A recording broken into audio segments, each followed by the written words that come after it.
The key to cleaning up many of these places is just to lock up a bunch of black people. All right, so this is my second crack at this video.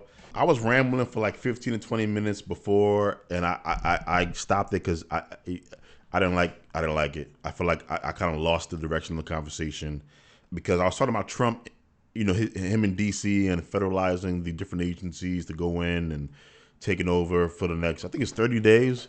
And, everyone's complaining or everyone's excited. And I feel like no one's having the conversation that I want to have, which is, I'm black, as you can see, and I don't like Trump doing what he did. Just my own politics. I'm not really a fan of top-down politics. I like bottom-up. And so it's made me conflicted because on the one hand, what Trump is doing, I don't agree with. But on the other hand, I feel like it kind of needs to happen.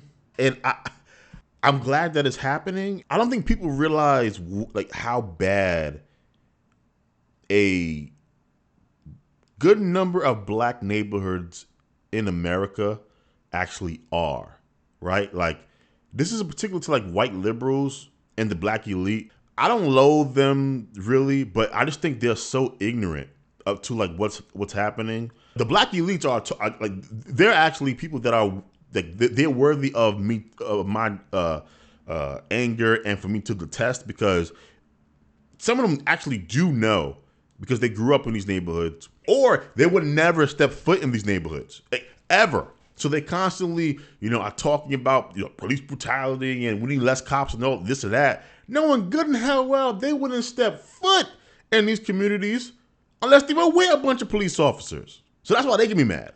White liberals, ignorance, which doesn't excuse it, but it is just ignorance. But I'm telling you, cleaning up D.C., cleaning up Chicago, cleaning up St. Louis and all these places that have these insane levels of crime, it needs to happen.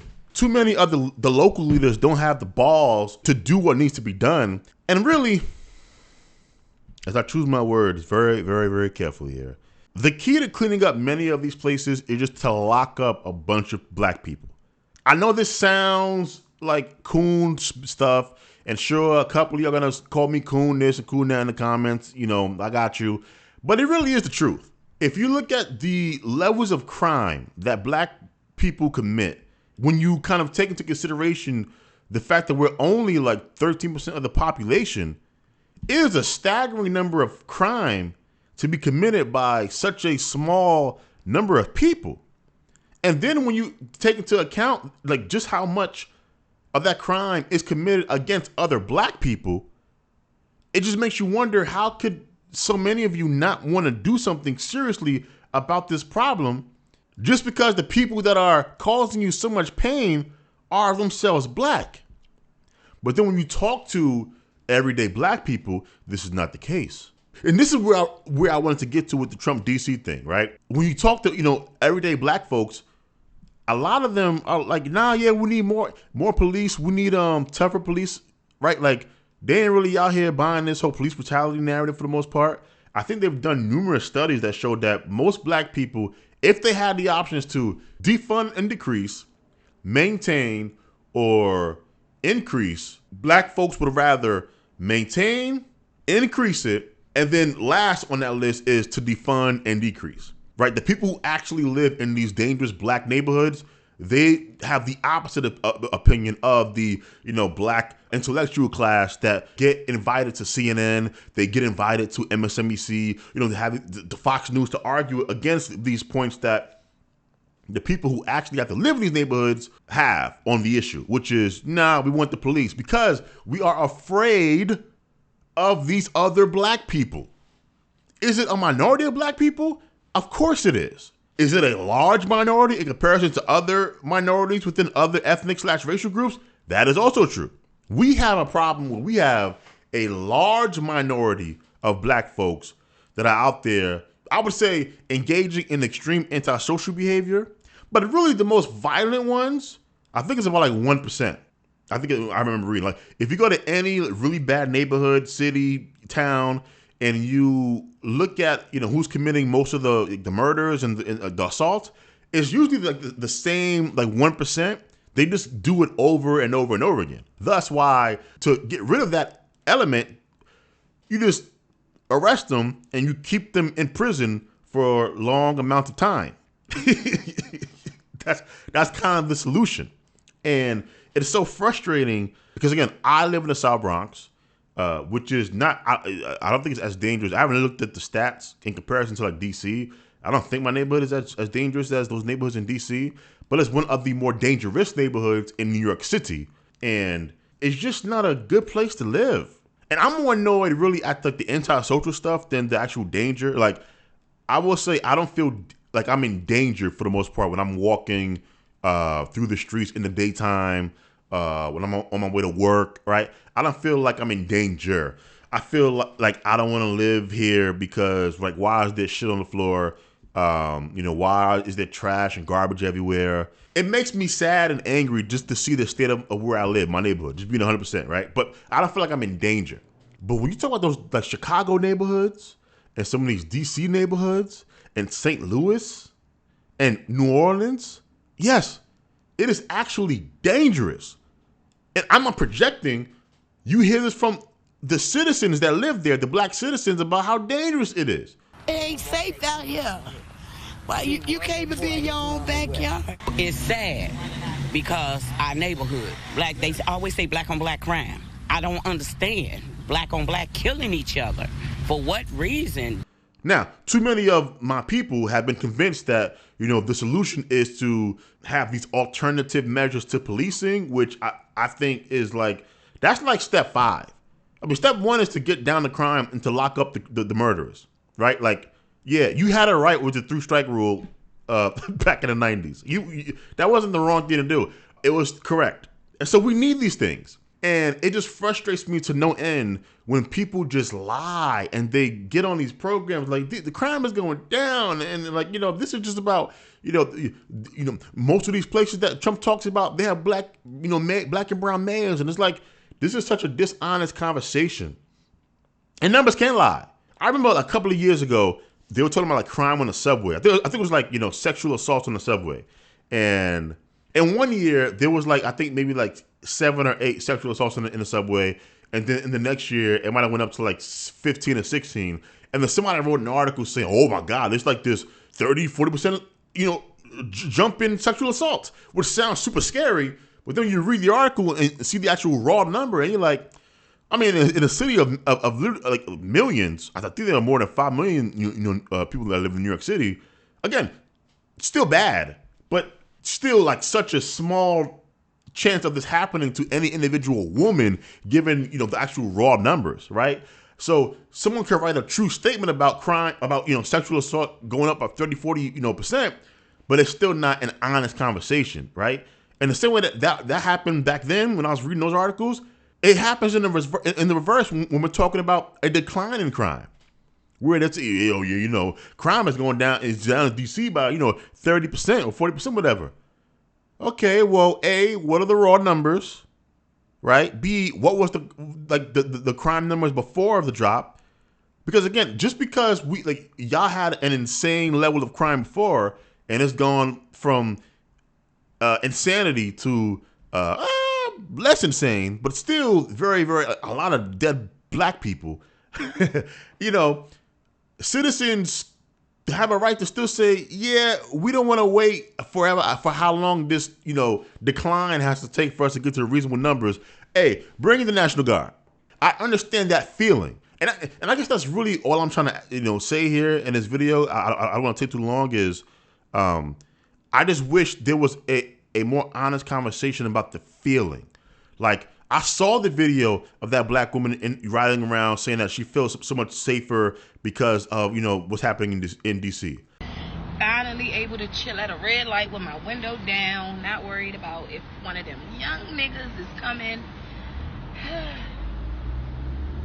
Ride through the city, feeling more safe than I ever felt. I saw the video of that brother who was walking around, I think like the main Washington Monument area, talking about, how quiet it is and how safe he feels walking, right? I saw the video of the dude that was saying, if you don't live in D.C., shut up about a decline in crime because he compared DC to Gotham City. I don't understand it, and I don't think I ever will. Why the fuck is people that's not from the city saying DC's not that bad? Why is a nigga from Denver, Colorado saying DC's not that bad and Trump is just trying to be a dictator? Gang, DC is fucking like Gotham City, bruh. Like, y'all do not know. Y'all out of towners, mo. Mind y'all fucking business, bruh. 4 infants got killed in a month. This shootings every day. Carjackings every day. The city is fucking wild right now, bruh. And it might say it's the lowest it's ever been. That's because these niggas is not getting caught. There's so much shit going on. Y'all don't even know, bruh. That's what I'm saying. We need to have more more honest conversations about that. These people feel unsafe, and their feelings of being unsafe it's not because these people don't understand how to read statistics and graphs and numbers, right? No, it's because when you actually live in a neighborhood, going from 1,000 from like 500 murders to 350 doesn't really mean that much. When you still got the drug dudes on the corner, you still got the dudes riding around blasting their music, you still got the shootings, right? So they might not die, but you still hear about the shootings, right? Like, crime has to drop a considerable amount before people start to feel safe. Dropping by like 20%, 25% doesn't always make people feel the safest, because back when it was 20 to 30% higher, in the back of their mind, it was last year. And you still hear the gunshots. You still hear the fights. You still hear the argument. I watch some of these videos, and I would never want to live in these places. Like these hoods, because I live in the city. The hood in the city is different from the hood in some of these places where they don't have buildings, they have houses. And so it's like a lot of open space, and you just don't want to live in these places. So I think these things kind of need to happen, where you send overwhelming force to black neighborhoods to arrest a lot of black people to make it safe for the rest of the black people to live in these neighborhoods. Now, I would prefer that this happen from the bottom up and not the top down, but I think people are lying when they about crime is dropping and everything's all right. Everything is not all right. And if you're going to use the crime as declining narrative, which it is, but you have to be honest about the fact that murder is actually a snapshot of crime. Homicide numbers, assault numbers, property crimes. And I say this is a snapshot because I remember years ago I was reading a criminology book, it was like an intro to criminology type of thing. And the author had mentioned something that it seems obvious once I explain it, but I never considered it. Right? He was talking about, for the most part, a lot of crime stats really are, like, when you're talking about crime, anything that is reported or recorded by police is actually kind of tip of the iceberg crime. If you live in a poor neighborhood or a high crime neighborhood, and you think about this seriously, right? You probably have personally witnessed or overheard significantly more crime than you've seen being responded to, right? For example, you've seen a fight break out, somebody got knocked out, police never come, police never do anything. That crime doesn't exist.